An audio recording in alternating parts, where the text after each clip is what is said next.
Hey, salut les petits loups. Alors aujourd'hui, je viens vous faire le premier update lecture du mois de l'année 2022, pardon. Alors je vais faire une petite intro, je vais essayer de faire petit, voilà. Pour vous expliquer un petit peu du coup le topo des updates lecture pour l'année 2022, j'ai décidé de changer le format des updates lecture. Alors je ne sais pas si vous vous rappelez, mais les updates lecture que je faisais avant, c'était des updates lecture chaque mois. On va dire que dès qu'il y avait un mois qui se déroulait, je notais tous les livres que j'avais lus, admettons, dans le mois, et du coup, je vous en faisais un update lecture. Sauf que cette fois-ci, les mois ne comptent plus du tout. Je fais des updates lecture au nombre de livres, comme là, ben, j'ai préparé pour mon premier update lecture 4 livres à vous présenter, à vous parler et tout. Donc voilà, et du coup ces 4 livres, je les ai lus à peu près. Il y en a quelques-uns que j'ai lus en janvier et quelques-uns que j'ai lus en février. Mais et voilà, ce que je veux dire, c'est que je vais prendre entre 4 ou 3 livres, ça dépend parce que je voudrais éviter que la vidéo soit trop longue. Alors le problème, c'est que si j'en fais plus de 4, j'ai peur que du coup ça fait que la vidéo soit trop longue. Alors du coup je voudrais en faire 4 ou 3, ça dépend un petit peu les livres que j'ai à vous présenter. Donc je ne sais pas si j'ai été assez claire pour vous dire ce fameux changement de update lecture et tout et tout. Donc pour moi voilà, hein, j'ai pas tellement de choses d'autres à vous dire. À part que du coup voilà, c'est le premier update lecture de l'année 2022, qu'il fallait que je vous explique un petit peu ce changement, que ça sera pas un update lecture spécial janvier, mais le premier update lecture de l'année, donc voilà. Je ne sais pas ce que je peux vous dire d'autre. En tout cas, dans d'autres vidéos, parce que du coup, celle-là, je la fais assez tard pour vous la mettre maintenant. Mais ce que je veux dire, c'est que j'en ai fait d'autres. Il y a quelques temps de ça, j'ai fait d'autres updates lecture que je mettrai au fur et à mesure que je mettrai les boucoles en fait. Et du coup, dans ces updates lecture là que j'ai fait une genre d'intro où je vous explique ce que je viens de vous expliquer là. Alors ne les prenez pas en compte. Je ne savais pas dans quel ordre j'allais mettre les updates lecture à la base. Mais là, j'ai réfléchi et j'ai dit que celle-là que je tournais maintenant, c'était la première de l'année 2022 et que les autres que j'ai tournées il y a 15-20 jours à peu près, que j'ai dit que j'allais les mettre dans une autre un peu plus tard au niveau voilà parce qu'en fait je suis quand même un petit peu les boucoles et je vous fais des updates lecture avec un petit peu les boucoles que j'ai fait durant l'année quoi en fait. Donc voilà, en gros, je ne sais pas si j'ai été claire pour vous expliquer ce petit changement pour l'année 2022. Je n'arrive plus à gérer les updates lecture du mois, en sachant que des fois je peux lire au moins une quinzaine de livres par mois. Donc je ne peux plus gérer ce nombre total de livres. Alors du coup j'avais envie de changer un petit peu ma version et tout. On m'a expliqué aussi qu'il y avait certains livres que j'ai lus, admettons, je vais vous donner des exemples. Admettons des livres que j'ai lus en électronique mais que je ne possède pas en papier, donc je peux pas vous montrer un visuel. On m'a expliqué que c'était pas obligatoire que je vous en parle en vidéo, ni certains livres parce que du coup il y a des livres qui sont un peu plus personnels, on va dire peut-être. Je sais pas si on peut dire vraiment personnels ou plutôt des livres qu'on entend qu'on n'entend pas beaucoup parler sur les réseaux et tout. Donc je me dis que c'est des livres qui a pas besoin d'être vraiment parlés puisque c'est un peu des livres c'est pas des livres populaires, vous voyez, c'est pas comme si je loupais des Hugo à vous présenter ou des Lumen ou des PKJ ou des Gallimard ou des bookmarks. Ce que je veux dire, c'est que voilà, c'est des livres que pour moi, je les ai lus parce que bon, j'avais ces livres dans ma palle, mais ça vaut pas le détour d'en parler en vidéo et tout. Donc ces livres-là, logiquement, c'est des livres que je ne parlerai pas en vidéo, comme pour les électroniques que je n'ai pas en papier, tout simplement parce que c'est trop compliqué de vous faire toutes ces vidéos-là. Donc du coup, tous ces livres-là, j'en ai pas beaucoup, hein, vous inquiétez pas. J'en ai pas des masses non plus, mais c'est des livres que du coup, j'ai pas besoin de me tracasser la tête à faire en vidéo pour vous expliquer tout ça en fait. Donc je préfère les zapper et vous montrer, vous expliquer, vous dire les livres que j'ai lus et qui m'ont beaucoup plus marqué que les livres que d'autres livres lambda. Donc voilà un petit peu tout ça. Comme je le disais tout à l'heure, je ne sais pas si j'ai été assez claire dans mes explications. En tout cas, désolée si j'ai pas été assez claire. Après, logiquement, vous verrez bien dans les updates lecture que je publierai au long de l'année et tout le tralala, que ça changera, que ça sera pas comme d'habitude. Donc vous verrez bien les changements que j'aurais mis dans ces updates lecture. Donc je vois que l'intro elle dure assez longtemps, donc je vais arrêter là au niveau de l'introduction. Je vais vous laisser avec le jingle et je reviens tout de suite après vous présenter du coup le premier livre de ce update lecture.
Voilà. Alors du coup, je vais pas m'attarder tout de suite en blablatage. Je passe déjà au premier livre.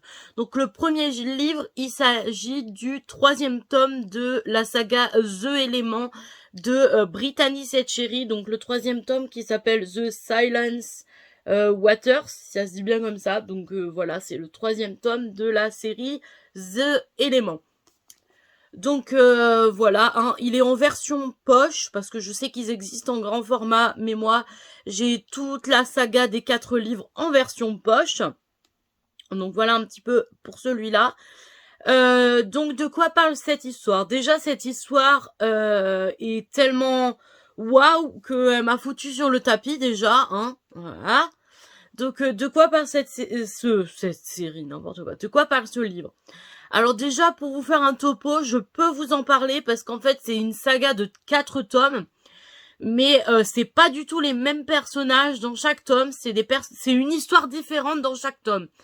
Je ne me rappelle plus exactement pourquoi c'est censé être une saga de 4 tomes. Je pense que ça prend chaque élément comme l'air, l'eau, le vent et tout le tralala. La terre, le feu. Je crois que ça prend tous ces éléments-là pour faire la saga The Element. Le souci, c'est que chaque livre peut se lire indépendamment. Alors moi, forcément, je suis quelqu'un qui préfère lire le tome 1, le tome 2, le tome 3, le tome 4 à la suite. Mais honnêtement, ils peuvent se lire indépendamment, tout simplement parce que chaque histoire est différente des unes des autres. Et du coup, il n'y a pas... Alors honnêtement, j'ai pas encore lu le tome 4, donc je ne sais pas du tout s'il y a vraiment une chronologie et tout, mais pour moi, chaque personnage principal est différent et on les connaît pas des autres tomes. Je veux dire que les deux personnages principaux du tome 1, ils ne sont pas dans le tome 3 ni dans le tome 2 en fait. En secondaire par exemple. Non, non, c'est vraiment des personnages différents dans chaque tome, une histoire différente dans chaque tome. Donc, voilà pour la précision. Donc du coup, dans ce tome-là, dans ce tome 3, nous suivons du coup Brooke. Si je me trompe pas, nous suivons Brooke et un certain garçon. Et c'est là où il est pas dans le résumé, donc t'es là, Maggie. Voilà, Maggie c'est la fille et Brooke c'est le garçon. Donc en fait, quand ils étaient petits, quand ils avaient 8 ans, parce que je crois qu'elle, elle avait 8 ans, lui, il devait en avoir un peu plus. Je crois qu'ils avaient quelques années de décalage, mais je me rappelle plus exactement leur vrai âge. Je sais que elle avait 8 ans. Quand il y a eu un drame qui l'a complètement bloqué. Alors je vais pas vous dire le drame, parce que ce serait vous spoiler le fameux drame. Mais il y a un truc que je peux vous dire parce que c'est marqué dans le résumé derrière, donc je peux vous le dire. Donc Brooke, elle a eu 8 ans quand elle a vécu un drame assez choquant qui a fait qu'elle a arrêté de parler. Donc elle est devenue silencieuse. À 8 ans, ben elle a arrêté de parler. C'était quelqu'un à la base qui parlait beaucoup. Et suite à ce drame, elle a arrêté de parler. Donc du coup, c'est pour ça qu'il y a dans le titre, il y a Silence, parce que du coup, elle arrête de parler. Sauf que ben forcément, quand t'arrêtes de parler à 8 ans et que tu retournes 10 ans plus tard, où t'as 18 ans, et que tu parles toujours pas, ben du coup c'est un peu, c'est un peu compliqué, tu vois. Sauf que, donc ça c'est Maggie qui a vécu un drame, et voilà. Sauf qu'elle disait que la seule qui pouvait la comprendre, c'est ce fameux Brooke. Sauf que forcément, ils s'aimaient, ils étaient les meilleurs amis du monde. Voilà, ils disent dans le résumé, c'est l'histoire d'un garçon et d'une fille qui s'aimaient l'un à l'autre, mais qui ne s'aimaient pas eux-mêmes. Une histoire de vie et de mort, d'amour et de promesses brisées. Voilà, en gros, ce que ça veut dire. Donc en fait, Brooke et Maggie, ils s'aimaient quand ils étaient petits. Ils s'aiment toujours, hein, on le sait, à des degrés différents, je pense, pour le moment. Sauf que forcément, ils ont grandi ensemble. Brooke a été, on va dire, le pilier de Maggie. Parce que Maggie, certes, elle parlait pas, mais Brooke la comprenait. Parce que forcément, elle fonctionnait avec des calepins, elle fonctionnait avec des mots en papier pour discuter, du coup. Ou même avec le téléphone, maintenant que le téléphone existait, parce que bon, à l'époque, ils étaient petits, donc je pense que le téléphone, ça devait pas trop exister. Bref, en tout cas, ils arrivaient à communiquer sans vraiment parler. Je pense aussi, ça passait par de la musique aussi. Ils s'écoutaient de la musique et ils se comprenaient en écoutant de la musique, voilà. Mais forcément, quand t'as eu 18 ans, quand t'as fini le collège, quand t'as fini le lycée, ben forcément, t'as des opportunités pour aller à la fac, pour faire des études supérieures, et forcément, il faut que tu partes. Sauf que ben en fait, Brooke, lui c'est un musicien, il avait créé un groupe de musique avec des potes et tout, et forcément il devait partir dans une autre ville pour réaliser son rêve et devenir chanteur et tout, avoir une carrière au niveau musical. Sauf que Maggie, elle, forcément, donc du coup, suite à ce fameux trauma, elle a arrêté de parler, mais pas que. Elle n'arrivait pas à sortir chez elle, donc elle faisait les cours chez elle, tout était chez elle en fait. Elle n'arrivait pas à sortir de la maison suite à ce trauma. Elle ne voulait pas mettre un pied dehors. Donc forcément, elle était peut-être amoureuse de Brooke, mais elle ne pouvait pas du coup aller sortir à l'extérieur et aller faire sa vie avec lui, je sais pas, dans une autre ville, quoi, tu vois. Elle était vraiment bloquée dans cette maison, dans cette cage et tout. Elle arrivait à rien, ni à parler, ni à sortir. Dès qu'elle essayait de passer un pas de la porte d'entrée, ça y est, c'était une crise d'angoisse, mais monumentale, quoi. Et du coup, ben forcément, c'est une histoire un peu bouleversante parce que ben du coup, ben son encre, sa personne qui la comprenait le mieux, doit s'en aller pour aller vivre son rêve. Et elle ne veut pas. Sauf que ben elle va bien être obligée de le laisser partir pour qu'il vive ses rêves. Parce que elle le fait bloquer, elle le fait stagner. Parce que lui, le drame qu'elle a vécu, ben lui, il l'a pas vu en fait. Il a juste retrouvé la fille dans la forêt comme ça, en mode voilà. Donc forcément, ça a été voilà quoi. Alors forcément, ben elle a accepté qu'il parte faire son rêve et tout et tout. Sauf que pour elle, ben c'était la fin du monde parce qu'elle avait perdu sa personne de confiance, elle avait perdu son ancre, sa bouée de sauvetage, elle avait perdu la personne avec qui elle arrivait à communiquer le mieux, tu vois. Sauf que ben voilà quoi, c'est dingue. Forcément, c'est une histoire d'amour, c'est de la new romance, donc forcément, forcément, lui, il va partir faire sa carrière, il va avoir quelques années qui vont défiler, forcément, suite à ça.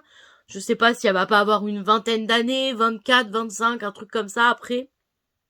Ou alors je me trompe au niveau des âges, mais je sais qu'après, lui, il va faire sa carrière.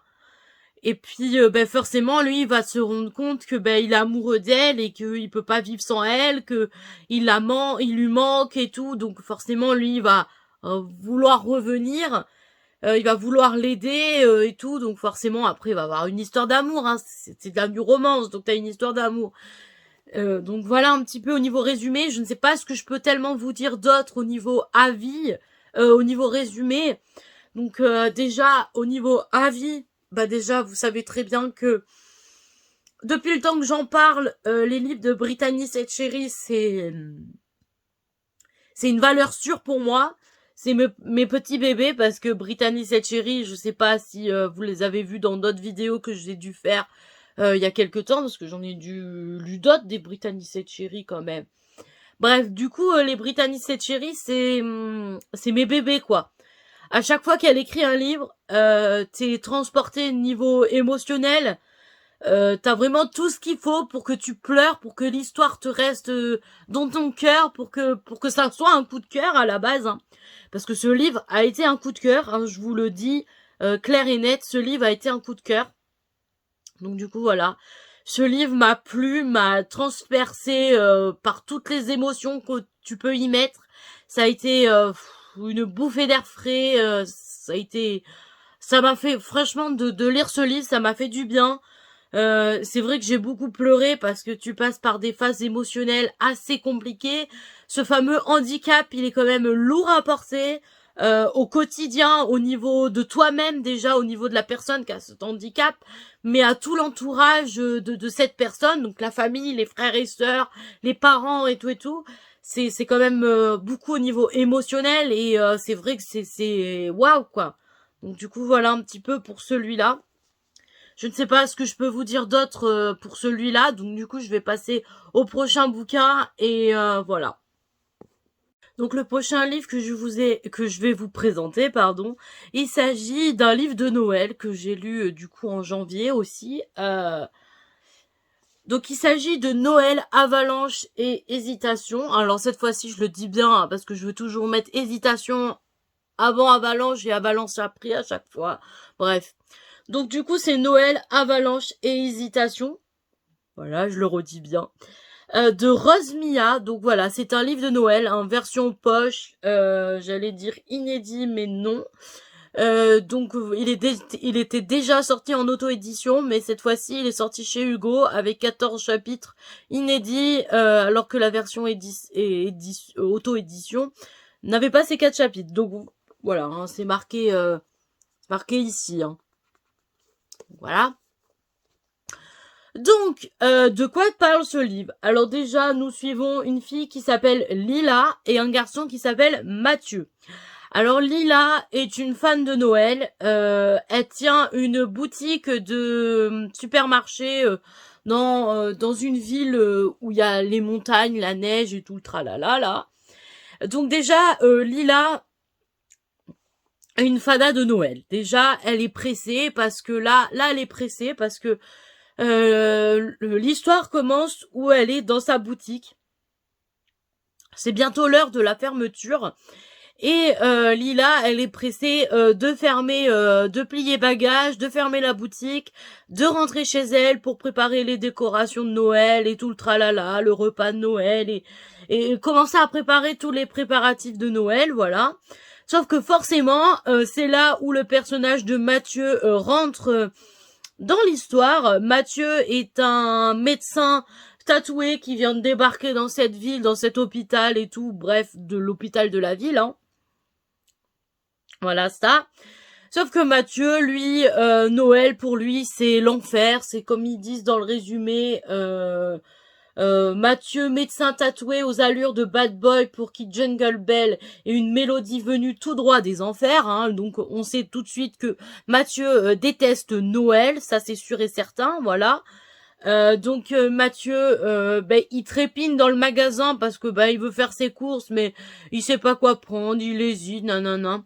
Et puis il disait que si c'est pour faire rager la caissière qui arrête pas de le scruter et tout, voilà, il veut la faire rager et tout. Sauf que il va se passer une petite chose que ces deux personnages, parce qu'ils disent que a priori, il y a marqué a priori, ces deux-là n'ont rien en commun et ce n'est certainement pas la magie de Noël qui va les réunir.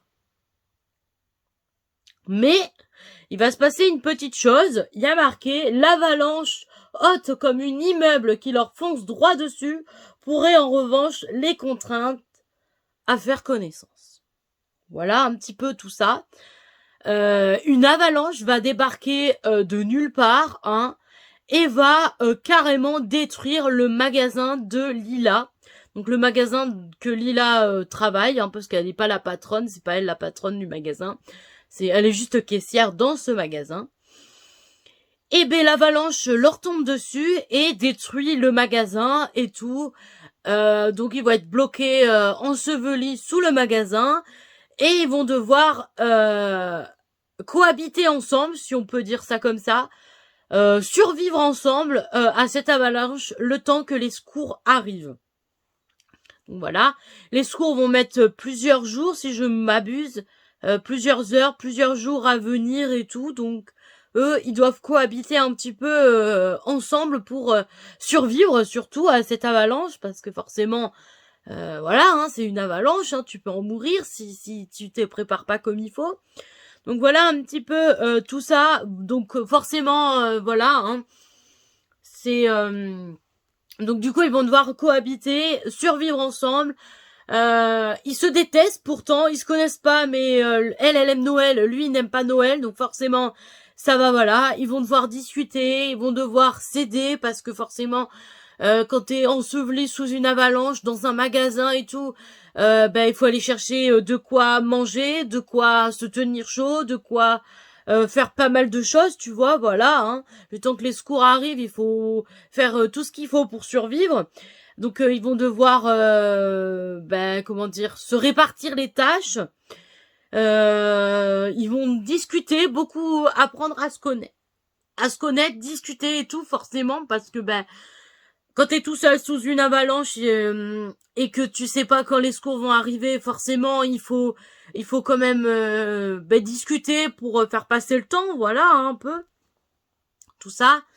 Donc c'est ce qui va se passer. Voilà, ils vont beaucoup discuter, les secours vont plus tard venir.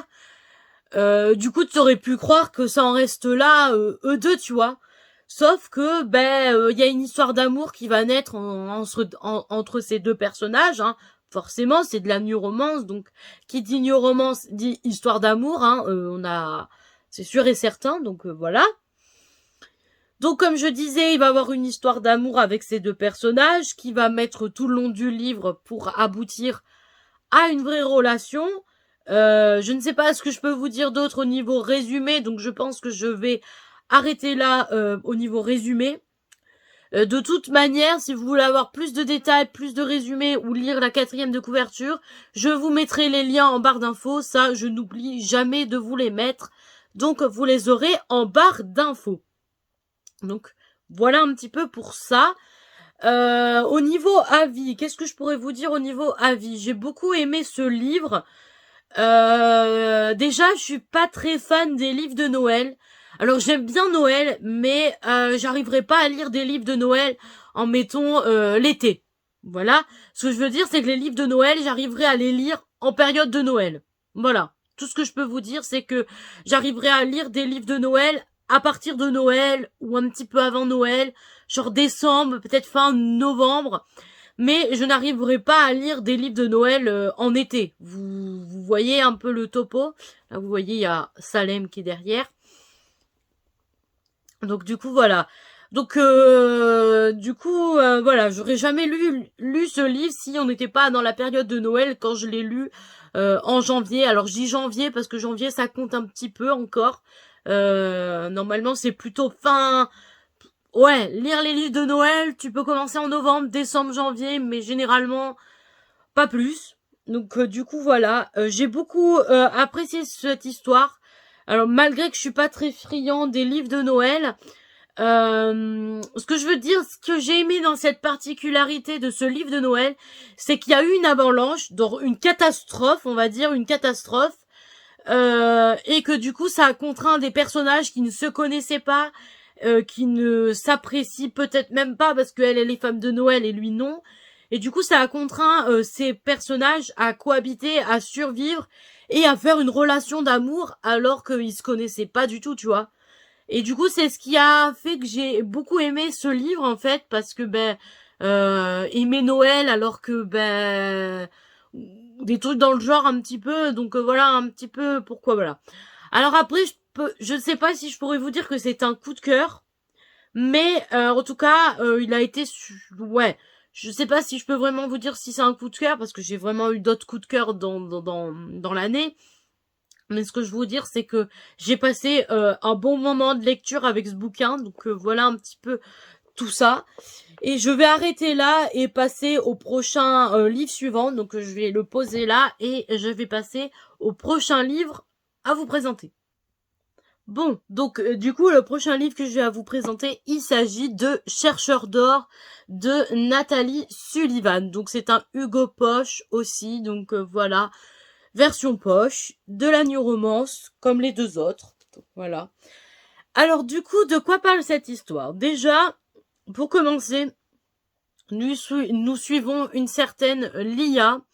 Alors Lia va partir dans un avion avec son pilote et deux autres personnes. Ils sont 4, si je ne m'abuse, dans cet avion. Parce que c'est un client qui voudrait, comment dire, qui voudrait voir un petit peu les montagnes et tout pour comment elle a sorti ça, monte dans un avion qui va lui permettre de survoler les montagnes d'Alaska avec des clients à la recherche d'un site idéal pour leur projet touristique. Voilà, un projet touristique. Sauf que ce qui va les attendre, c'est qu'il y a une comment ils appellent ça, un problème météorologique qui va faire cracher l'avion dans les montagnes d'Alaska. Sauf que forcément l'avion va se crasher du coup, hein. Elia va être la seule survivante sur tout l'équipage, donc du coup le pilote et 2 autres personnes si je ne me trompe pas. Et elle, ça fait 4, ils étaient 4 dans cet avion et sur les 4, elle est la seule survivante. Les autres, ils sont tous morts. Et du coup, Lia, elle est blessée, la seule survivante de ce crash et tout. Et c'est là que Stanford rentre en jeu dans cette histoire. Alors Stanford, lui, c'est un gars qui est solitaire, qui vit avec son loup apprivoisé qui s'appelle Alpha, hein, comme vous voyez sur la couverture. Là, on peut dire que c'est Stanford et ça peut être son loup, donc Alpha, hein, voilà. Apprivoisé. Alors lui aussi a vécu un drame il y a quelque temps et du coup il s'est isolé du monde en quelque sorte, car l'été c'est un chercheur d'or qui cherche de l'or dans les rivières de ces montagnes et tout. Et l'hiver, il reste reclus dans son petit chalet en bois qu'il a construit lui-même d'ailleurs, et du coup, donc lui il vit dans ce chalet. tout l'été et tout l'hiver. Voilà, il est très reclus de la société, du monde et tout tralala. Et du coup, Stanford est la seule personne qui peut venir au secours de l'IA, parce que bah, forcément, quand il y a eu le crash d'avion, bah, il a entendu l'avion se crasher, il a vu la fumée et tout. Donc, il a pris des affaires de survie, des trucs de secours et tout, pour aller voir s'il y a des survivants de ce crash. Et du coup, c'est là qu'il va rencontrer l'IA, qui va la secourir, l'aider. Il va la ramener à son chalet. Il va la soigner. Sauf que il va devoir passer l'hiver avec elle, cohabiter ensemble dans ce petit chalet, tout simplement parce que elle est en convalescence puisqu'elle est blessée gravement. Donc elle est en convalescence et surtout c'est qu'il n'a pas du tout de moyens de communication avec la civilité en bas des montagnes. Tout simplement parce que il est vit reclus et parce qu'il n'y a pas de réseau, il n'y a rien pour appeler les secours et tout le tralala. Donc ils vont devoir passer l'hiver ensemble, tous les trois, avec le chien, hein, le loup par contre, voilà. Donc va naître forcément une histoire d'amour avec ces deux personnages. Donc voilà, il dit qu'il l'a recueilli chez lui pour l'hiver car il n'a aucun moyen de contacter les secours ni de reconduire la jeune femme vers la civilisation avant la belle saison. Donc du coup, il y a marqué l'IA commence sa convalescence, partagée entre le traumatisme de l'accident et la beauté sauvage de la nature qui l'entoure, et va apprendre à connaître cet homme mystérieux, solitaire, ainsi que son compagnon Alpha. Donc du coup voilà un petit peu tout ça. Donc forcément on va naître une histoire d'amour. On va connaître le passé de Stanford, de Stan, tout simplement parce qu'il va finir par se confier du coup à l'IA sur son passé, sur ce qui lui est arrivé, pourquoi il a arrêté d'être dans la civilisation et d'être enfermé dans son chalet dans les montagnes et tout. Pourquoi, voilà, donc on va savoir le drame parce qu'il lui est arrivé quelque chose forcément. Hein, s'il lui avait rien arrivé, pourquoi il serait enfermé dans un chalet comme ça, hein, voilà. Il lui est arrivé quelque chose. Je ne vous le dis pas parce qu'il faut que vous le découvriez. Et puis voilà, donc forcément va naître une histoire d'amour. C'est logique, hein. Donc voilà. Donc je sais pas ce que je peux vous dire d'autre au niveau résumé. Après au niveau avis, qu'est-ce que je peux vous dire au niveau avis, à part que j'ai beaucoup aimé ce livre.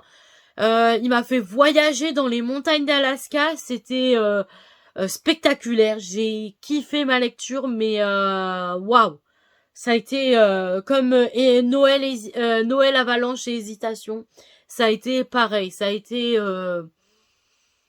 je sais pas si on peut vraiment dire un coup de cœur, mais ça m'a fait du bien. Franchement, de lire un livre comme ça, parce que du coup, tu t'attendais pas à ça, quoi, tu vois. Le crash d'avion, c'est comme l'avalanche dans l'autre livre, voilà, tu t'attendais pas à quelque chose comme ça, donc voilà. Ce que je veux dire, c'est que voilà, le fait qu'ils sont bloqués dans un chalet en haut des montagnes d'Alaska, qu'il faut survivre dans les montagnes, dans la neige, avec le froid et tout, pour moi c'est waouh quoi. Donc j'ai beaucoup aimé ma lecture. Je sais pas ce que je pourrais vous en dire d'autre. Donc pour moi, j'ai vraiment surkiffé ma lecture.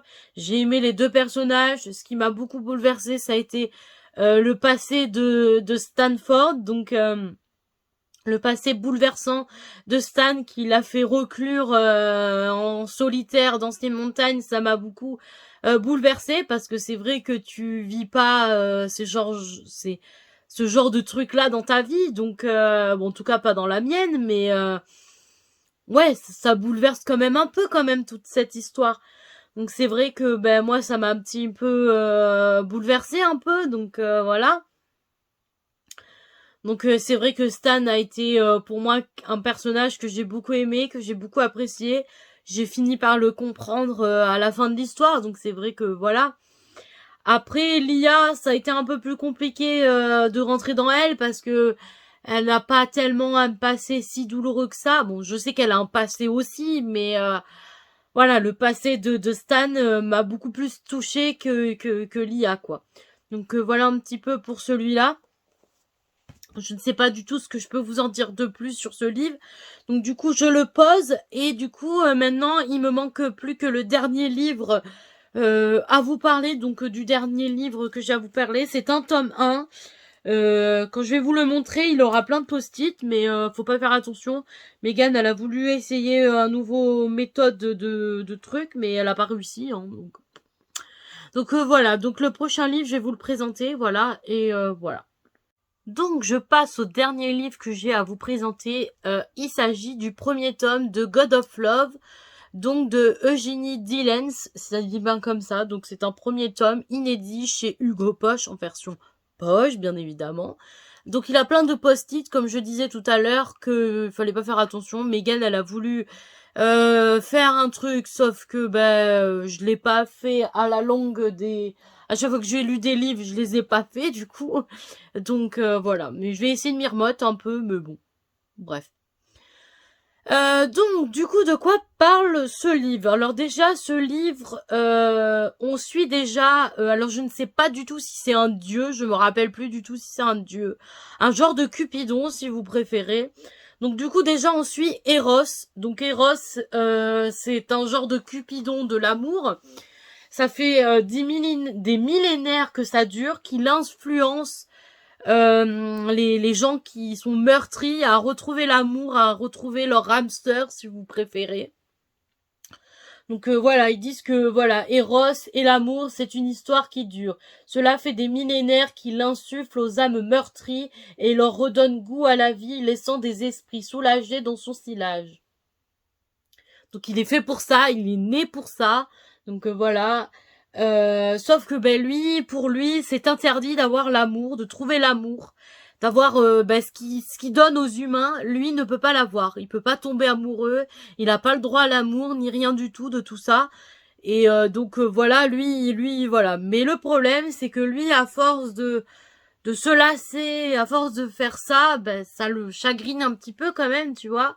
Donc après, il y a marqué alors, à force d'assister aux histoires des autres, c'est presque par nécessité qu'il vole au secours des cas les plus désespérés pour leur apporter ce qu'il ne pourra jamais avoir lui-même, jamais vivre, quoi, en fait. Sauf que quand il va rencontrer, il y a marqué, lorsqu'il rencontre Kalea, il sent qu'il est à même de lui procurer l'aide dont elle a besoin. Le cœur brisé, la jeune femme refuse farouchement de se laisser bercer par ses beaux mots et sa voix envoûtante. L'affaire de nouveau aimé devient un défi personnel qu'Eros est prêt à relever, peu importe le prix, même si avant de guérir le cœur des autres, Eros devait avant tout apaiser le sien. Voilà, je vous ai un peu lu la 4e de couverture parce que je savais pas trop comment vous faire un résumé. En gros, Eros ne peut pas tomber amoureux, n'a pas le droit de tomber amoureux. Voilà. Lui, il doit aider les gens à tomber amoureux, à trouver leur âme sœur, à leur trouver leur moitié, on va dire. Sauf que voilà, lui il s'en lasse un petit peu parce que c'est vrai que d'aider toutes ces personnes, mais pas de pouvoir le vivre toi-même, c'est vrai que ça doit être dur. Et c'est là qu'il va rencontrer Kalea. Sauf que Kalea, elle a le cœur brisé. Alors je sais pas si c'est un spoil de vous le dire, mais quand il dit cœur brisé, c'est au sens propre comme au sens littéral, on va dire. Hein. Voilà, je peux vous dire juste ça. Donc il va vouloir l'aider, sauf que ses pouvoirs, si je ne me trompe pas, ne va pas trop marcher sur Kalea. Du coup, pour lui, c'est un défi qu'il est prêt à faire, parce qu'à chaque fois, ça marche en claquant des doigts, il y arrive en si peu de temps, sauf que avec Kalea, c'est un peu plus compliqué. Alors du coup, Eros s'est lancé le défi de réussir, de sauver Kalea, tu vois. Sauf que forcément, hein, on est dans la new romance, donc de chez Hugo, donc forcément il va avoir une histoire d'amour, et c'est là que Eros va sûrement comprendre, et voilà, que finalement la personne qui pourrait sauver Kalea, c'est lui-même en fait, et pas une autre personne en fait. Il y a que lui qui peut sauver cette fille. Et du coup, il va aller à l'encontre de ses convictions, à l'encontre de ce que on lui a inculqué, de ses, comment dire, de ses règles, parce que c'est pas lui qui a créé les règles, mais c'est ses parents, si je ne me trompe pas, parce que ses parents sont plus haut placés dans la hiérarchie, dans la hiérarchie des anges et d'où les trucs dans les ciels et tout le tralala. Donc du coup, voilà un petit peu pour ça. Donc forcément, il va y avoir une histoire d'amour entre ces deux personnages qui va être très très beau d'ailleurs. Je sais pas ce que je peux vous dire d'autre au niveau résumé. Alors je pense que je vais passer à mon avis. Donc voilà. J'ai très très hâte de lire le tome 2 parce que j'ai le tome 2 en ma possession qui se trouve là-bas d'ailleurs, que j'ai acheté au FNR, que j'ai précommandé au FNR d'ailleurs. Donc j'ai très très hâte de m'y pencher. Je ne sais pas du tout s'il y aura des suites, parce que je sais qu'il y a plusieurs frères, parce que dans l'histoire, on suit les frères de Eros aussi. Donc je ne sais pas s'il y aura d'autres tomes pour les autres frères de Eros. Donc voilà. J'ai beaucoup aimé ce livre. Alors ça n'a pas été un coup de cœur parce qu'il y a eu pas mal de points négatifs. Je pourrais pas vous les dire parce que je me rappelle plus exactement les points négatifs que j'ai eu en lisant cette lecture. Mais après j'ai passé un bon moment de lecture. J'ai apprécié quand même ma lecture malgré ces points négatifs. J'espère que le tome 2 sera tout en temps meilleur que ce tome 1. Donc voilà un petit peu. D'ailleurs, j'allais dire, il n'y a même pas marqué tome 1 dessus. Non. Par contre, l'autre, il y a bien marqué tome 2 dessus, hein, bref. Donc du coup, voilà un petit peu pour celui-là. Donc déjà, je vais le poser parce que c'est lourd. Donc je ne sais pas du tout ce que je peux vous dire d'autre au niveau avis pour ce bouquin. Donc du coup, je pense que je vais m'arrêter là pour cet avis. Voilà. Du coup, pour moi, la vidéo, elle est terminée. Je vous ai présenté, du coup, ces 4 livres-là. Ces 4 livres-là que je vous ai présentés, que je vous ai fait des résumés, des avis de mes lectures et tout. Donc, je vais m'arrêter là. Je crois que je l'ai déjà dit. Donc voilà, pour moi la vidéo est terminée, donc voilà, j'espère qu'elle vous aura plu.